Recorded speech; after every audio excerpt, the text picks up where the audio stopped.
Okay, bro, let's meet you. What's your name? My name is Bucky, Bucky's View. Check me out on YouTube. That's me, bro. Of course, today is the last day of the season. Arsenal defeated Wolverhampton 5-0 here. But generally, describe the season in one word.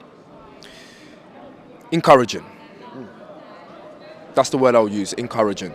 I can use many different words to replace that word, but taking a step back, looking at things from a reflective standpoint, I would say encouraging. We finished second. You know, the only way is up from here. So I would say that I've been very encouraged by some of the performances that I've seen this season. I can think of Tottenham away, I can think of Manchester United here, the Bournemouth game here.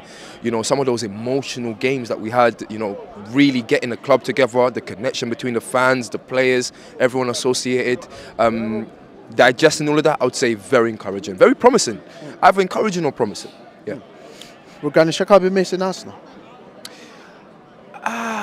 Will Granit Xhaka be missing Arsenal? I think he will, bro. I think he will. I think ultimately he's gonna, you know what they say, you know, you only know what you have until you don't have it, or you know you miss.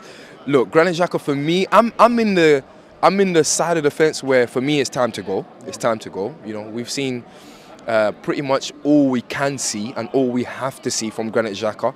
We've seen the best part of the bad years and we've seen the best part of the good years.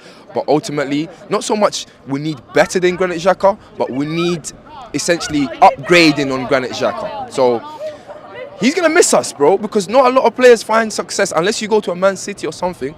Not a lot of players, the grass isn't greener when they leave Arsenal. You know, so yeah, he will miss us. There'll be loads of fans that will miss him, and I will miss the good moments, but there's been also very bad moments as well. He had a great sending off today. You know, I was watching the game, and the fans were singing his name and wanting him to stay. I thought it was a bit too much in terms of wanting him to stay, but it was a good send off for his last game. Of course, who has been your most outstanding Arsenal player this season? The best player for me in the squad is Saka, hands down. You know, Bukayo Starboy, that's my guy. But I would say Saliba. I've got to give it to Saliba, you know. And the reason why I'm going to give it to Saliba is because we saw the impact he had when he was out of the team being injured, and we saw the impact that he's had being in the team.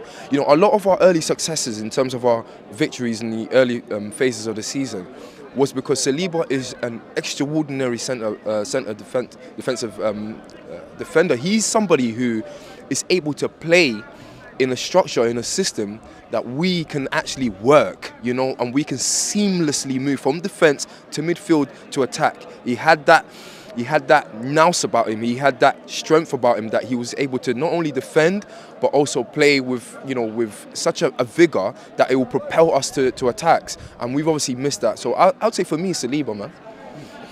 Of course, Arsenal are in the Champions League next season. Where do you see them going to? Do you see them getting to the semi-final, quarter-finals, or even Boy, you know what, bro? I'll be honest with you. I'm a bit concerned at the moment. I'm a bit scared at the moment. There were some performances we saw this season that kind of raised the questions, you know, like some of the games where the team just went missing, you know, Everton away, and even here against Brighton, you know, I think to myself, in the Champions League, a cup competition, it's more or less going to be the same. Ultimately, my belief and my encouragement will start to grow up, or will start to go up if we get the right signings in. If we get people like Declan Rice, and if we get Caicedo, if we get, you know, the right players in terms of the right profile, I think that we can give a good account of ourselves in the Champions League. I wouldn't go as far as saying, you know, the latter stages, but we should be able to comfortably beat or leave the group stages with this squad that we have, plus some more additions. So yeah, that's what I'll say for now. Do you see Arsenal winning the Premier League next season? Again, it all depends on whether, bro, I'm telling you right now, it all depends on Declan Rice, you know. If we bring in Declan Rice, that will be an unbelievable anchor. I think it will be as significant signing as potentially maybe Sanchez's signing or even Ozil's signing. He will literally, you know, bring that English tenacity about him. He's got everything in terms of being able to play in that position, whether it's a 6 and whether it's an 8. We can win the Premier League. Of course we can. Look at the evidence from this season, you know, where we felt as though the depth and ultimately some mistakes made by the management and so forth that let us down. But will we win it? It depends on the summer transfer. Which goal is your best goal for the season? Which is? The goal. Which goal? Wow, which goal is the best goal of the season? That is a good question. There's been so many this season. But for me, again, bro, I'm going to have to say Martin Odegaard v Newcastle. That left foot slaughter, it's unbelievable. When he grabs the ball on that left foot, and the ball doesn't even leave the ground. You know what? The ball doesn't even leave the floor. It just goes straight on. For me, because I went into that Newcastle game just thinking to myself, we're gonna get destroyed here.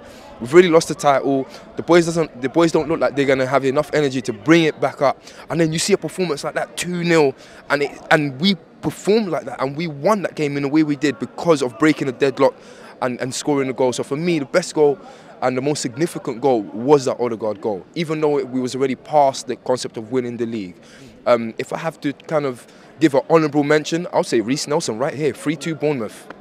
That was an unbelievable moment. Unbelievable moment. Thank you so much, bro. Thank you so much, brother. Pleasure, man.